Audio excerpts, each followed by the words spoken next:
1కి ఇంకా ఎల్బీ నగరేనా? మీకెందుకన్నా రాకెట్లా తీసుకుపోతా. Welcome to Vijayawada. అమ్మవారి ఆశీర్వాదం మీ అందరికి. ఇలాగైతే 8కి తీసుకొచ్చారు. దిగ్గానే దోస్తుగాడు లేట్ ఏంట్రా సామి, మా ఊరు గంటావారిగూడెం. ఇదేనండి పెళ్ళిళ్ళు. వెళ్ళగానే వేడి వేడి టిఫిన్ ఇల్లుగొడుకుని చేస్తున్నారు ఈరోజు. ఊర్లో ఫంక్షన్ అంటే అందరిదే ఆవిడే. చేతికి కర్ర ఇచ్చారు. మా అన్నయ్య వాళ్ళ క్యూట్ ఫ్యామిలీ. ట్రైన్ ఏంట్రా రోడ్ ఎక్కేసింది. మా అక్కలు వాళ్ళ పిల్లలు. దీనికి మనకి పడదంతా. ఊరంతా రావాల్సిందే మరి. చిన్న మనుషులు పెద్ద గొడుగులు చూసుకున్నాయి కొంచెం. అత్త మామ వాళ్ళ అబ్బాయి, మా మిట్టుగాడు వాళ్ళ తాతతో. అదేనండి మా నాన్నగారు. ఇంకా స్టార్ట్. గ్యాప్ లో చిన్న షూట్.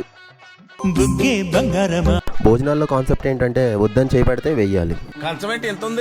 మా చెల్లి వాళ్ళ అమ్మాయి తెచ్చింది తినమని. ఆఫ్టర్నూన్ పడుకున్నాం ఒక 2 hours. లేచి ఊరి మీద పడ్డాం. నైట్ కూడా అక్కడే భోజనాలు. వెళ్ళగానే చల్లపునుకులు కానీ వేడిగా ఉన్నాయి. గోడకు మేకలు, ఫ్యామిలీలో పేకలు కామన్. తిన్నాక బయటకు వెళ్ళకపోతే ఊర్లో పెద్ద క్రైమ్ తెలుసా. Okay, good night.